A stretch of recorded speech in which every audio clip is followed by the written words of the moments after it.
Did you know this about money? The true definition. Brandon Gentile here. This is, I think, Robert Breedlove has a podcast called What is Money? And this is an incredibly important 3 or 4 minute blog video that we wrote today, because I truly believe this is the root of evil. The root of evil is not understanding what money truly is. It's going with religious dogma and just thinking, I don't need to worry about money. This isn't what I'm going to do. I don't want it. Money doesn't want me and I don't want it. That is one of the most dangerous things in the world, because it then puts it in the hands of people that don't have your best interest at heart. They don't have the poor, their best interest at heart. They don't have the average middle class person's best interest at heart. This is why this is so important, because it's very hard to be extremely charitable. It's very hard if you don't have wealth, you don't have freedom. It's very hard to be charitable with your time then, if you are constantly working on the hamster wheel and you can't then go help others. And if you don't have wealth in general, how are you going to give wealth to others? So people can usually give you one or two things, time or money. But if you're constantly working 2 jobs or 3 jobs or overtime in your 1 job or 2, whatever it is, you don't have freedom, time freedom, which is what wealth represents, is time freedom, then how are you going to be charitable? And again, I know there's this is a thought experiment, but it is really more important than just thinking about it. I wanted to get people out of their comfort zones. But this is why this is so important, because everything in the world is transacted through money, and information is relayed through the transfer of money back and forth, and the free market and price discovery, and everything that we are doing in the world. The wars, sending our boys and girls, our men and women over to war to spill blood, sweat, and tears all across the world, and other people, other nations, kids going to war, and what's happening for decades and decades and hundreds of years, it's because of the money. It's because of wrong think about money, not understanding what money truly is and how money works. And that enables kings and queens and monarchs and oligarchies and dictators and despots and tyrants to ransack you, to steal your property. Life, liberty, and property. Life, liberty, and pursuit of happiness. Those are 3 things that America, the Constitution, the Bill of Rights, the Declaration, that was the difference in America. That is the difference. And that's what people still strive to be and come here every single day. And I believe that those are ideals. Those are human ideals. Those are not just American ideals. Those are innate in all of us, every single person on this planet. Life, liberty, and the pursuit of happiness, the pursuit of property, keeping what's yours and not being stolen from, not going to work every day, trading your time for money, and then have your time and wealth and energy stolen from you through inflation every single day. That's the inflation tax, the stealth tax that these kings, queens, tyrants, oligarchs steal from you and use every single day to take your labor, your energy, and your time for free. There's no cost to them. It's only the cost on you. That's why this is so important. This is the definition. I believe this is the definition of money. Money is a container to hold the finite time you trade for. Money is a container for your economic time and energy. That's the definition. It's just a container. That's all it is. It's nothing. It's just an inanimate object. It's nothing else. Why would you trade something finite for something that isn't finite? Money is nothing. It is an inanimate object. It is neither good nor bad. Just like a car or a knife or a gun. It just is. It's nothing. Humans are what make it good or bad. What people do with money or with a car or drugs or guns or knives or illegal drugs, legal drugs, that is what's good or bad. That is the root of the evil. The obsession with obtaining something for, let's call it, nefarious purposes. But that is it. That is the definition. In all of my understanding and all of my learning and experience in being in professional hockey, being in business, being an investor, and being successful, this is what I have seen now in studying the Catholic faith for decades. That is what it is. You have priests, nuns. They take an oath of poverty, because they don't even want to be in that system, right? They want to be fully present with God, with the higher being, with the higher power, and with other human beings. And that's great. The other part of that is the rest of the parishioners, the people. We all need to go make life work. We need to go do things. We need to go make sure there's food for everyone, for the priests and everyone to eat, and everyone to eat. And that's the beauty of life, right? We all have our roles. And this is not to get religious. It's not to get all crazy about this stuff. But there's truly, this is something I grew up with, and I know many people grow up with different dogmas and different beliefs about money. But money just is. It's not anything. But when the definition is changed and the rug's pulled out from under you from your own government, and you think that you're being led by people that have your best interest at heart, but it couldn't be further from the truth. And you have the unproductive class, the politicians, the banking cartels, central banks, they are leading you down this road and lying to you step after step after step. That is where the problem comes in. And then it leads us to where we are today, when we have people that can't afford food, can't put food on the table, can't put gas in their gas tank. The poor and the middle class are getting crushed more and more and more and more. The people that don't own assets, the 40, 50, 60% of the population doesn't own any assets, getting absolutely demolished. And that's what's going to continue as inflation continues. That is helping people. When you understand and you're educating people on what is money truly and how to use it for your advantage and to help other people, that is the difference. That's what this is for at the end of the day. That's what this is all about. That's what my mission is. I know that's absolutely my calling, is to help the most amount of people possible with what is truly going on in the world, exposing evil. Because that's truly what it is, evil. Banking cartels, the politicians, unproductive class, oligarchs, monarchs, despots, tyrants, using you as a cognizant system, if you've seen The Matrix, using you as an energy cog just to go to work every day, get the system running, and pay taxes back to the oligarch class who just prints the currency, stands next to the printer, and uses it for their pet projects, uses it, pays off themselves, pays off their buddies, pays off their family, enriches themselves because of your labor. That to me is the root of all evil. That is the evil, and that's what we're trying to stamp out here. And it only starts if we understand what money truly is. That's it. If we don't know what money is, then none of this matters. And we're just going to keep on that hamster wheel. The poor and the middle class will just keep on the hamster wheel, and you'll never get off. You hope you retire. You have too much month at the end of your money. You've got too much life at the end of your money, and you're trying to retire, but you can't. And that's where people find themselves now. So people have to ask, why is that? Why is Social Security? Why is Medicare? Why is Medicaid? Why are the pensions? Why are they all bankrupt? Why are they going to be bankrupt in the next few years? Why can't I retire? These are questions. Why? So this leads me to thinking, why do I trade my time, my finite time, for something that isn't finite? Again, I would argue this is what the evil is. How could a thing be evil? But an act can be evil. Again, things cannot be evil. The act is. Acts are perpetrated by people, not things. So again, why would I trade my finite time for something that isn't finite? Money is a container for your economic time and energy. You go trade hours of your life that are finite. You can never get that back. It's the only thing you can't get back. You can buy anything else in life. You can buy new cars, new families. You can buy whatever else you want in life. Money buys a lot of things. It doesn't buy more time. And you can make an argument that it does, in a way, right? That's what we're getting to in a second. That the closest thing we have is storing that time in an economic container. That's it. That's what money is. Hopefully, you trade them for something of equal value, that finite time. Hopefully it's being traded for something. This is so important. This is, please, this is the most important part of this. Would you go trade your finite 2,000 hours each year, if you're working 8 hours a day, 40 hours a week, working 50 weeks a year, you're going to trade that 2,000 hours for something that's infinite?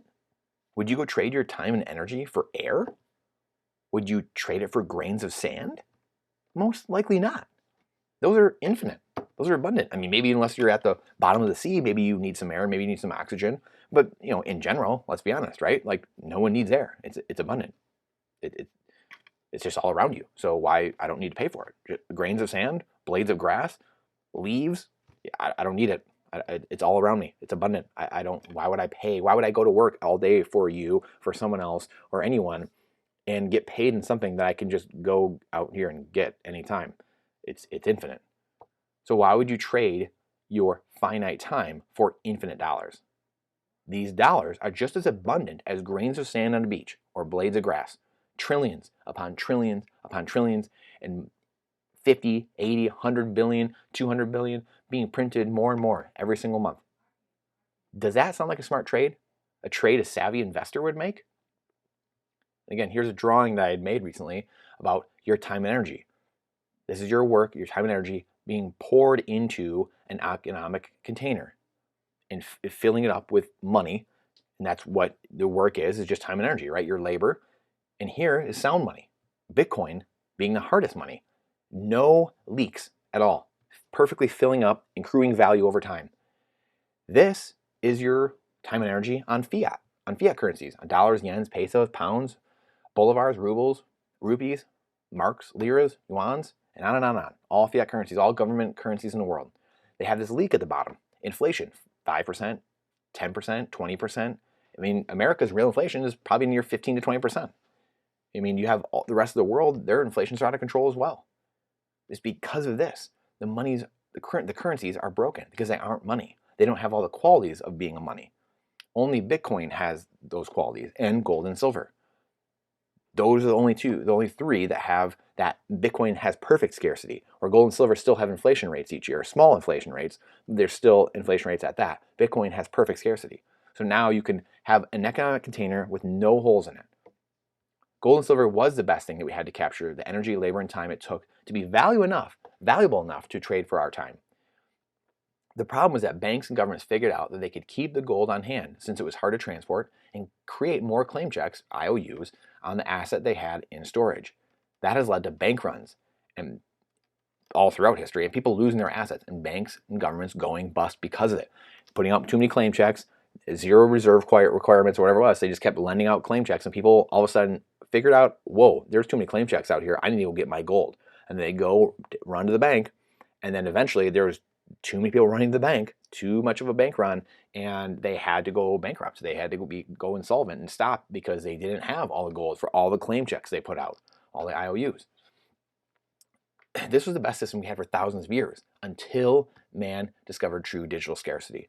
Once Bitcoin was discovered, it changed human civilization forever.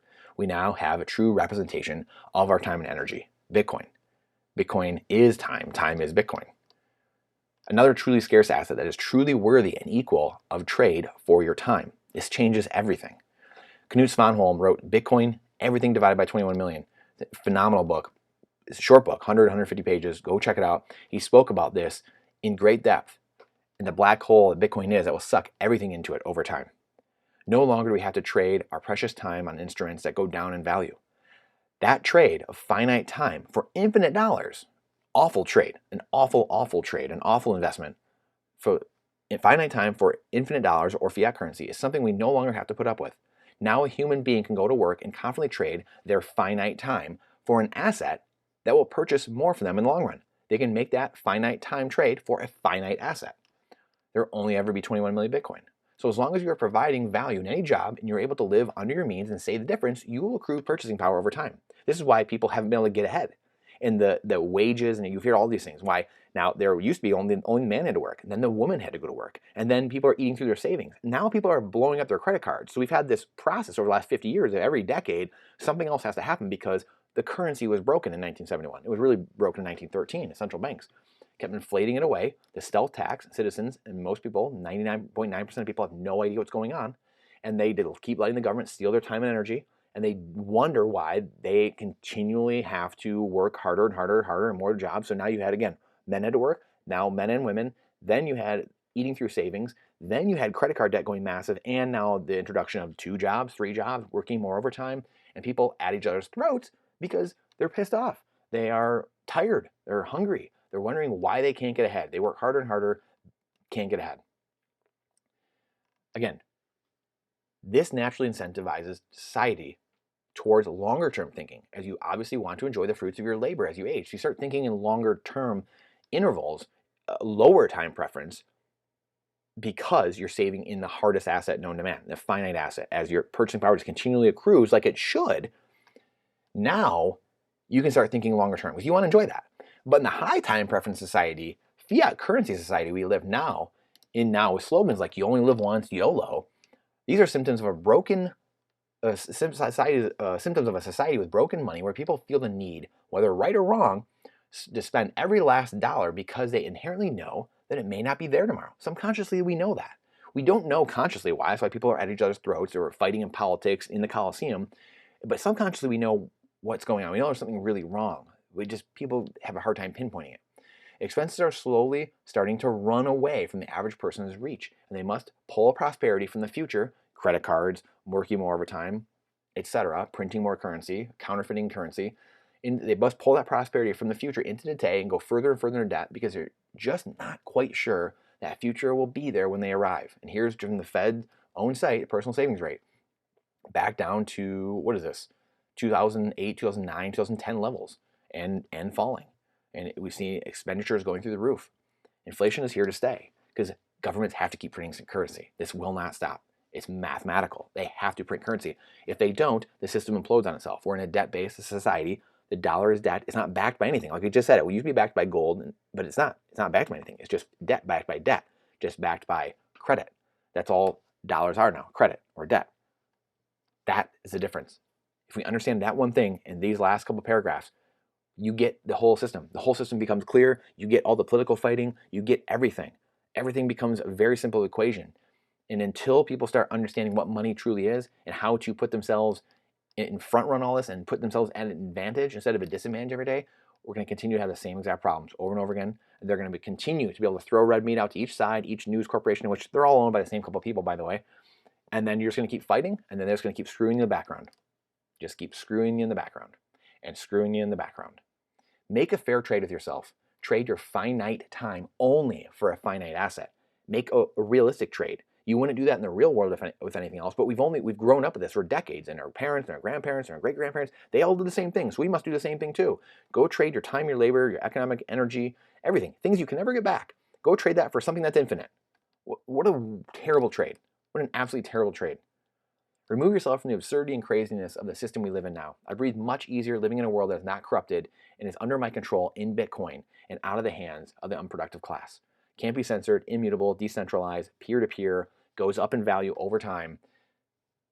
It's a beautiful thing. Breathe a lot easier. Stay strong. Please let me know what you like or don't like about the blogs, what we're putting out, the content, how we can be better, how we can entertain better, how we can provide more value. We really appreciate your feedback. If you don't like it, please let us know that as well. And we will do our best to answer every comment, every question. And if you do have other topics you want us to cover, please do that as well. And please, again, go check out some of the videos we just did recently on the Bitcoin white paper that we just had the anniversary 2 days ago. And again, what life will be like when the world is on a global Bitcoin standard. We did that yesterday. Go check that out. And what the world will be like, not priced in dollars, but priced in Satoshis, priced in Bitcoin.